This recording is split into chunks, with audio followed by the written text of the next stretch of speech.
कसा वारीचा घेतला पावला निया वाळवंटी तुझी सावली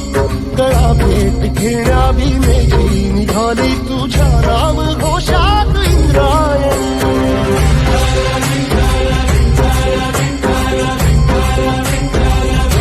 भिडे आसमंती ध्वजा वैष्णवांची उभी पंढरी आज नारावली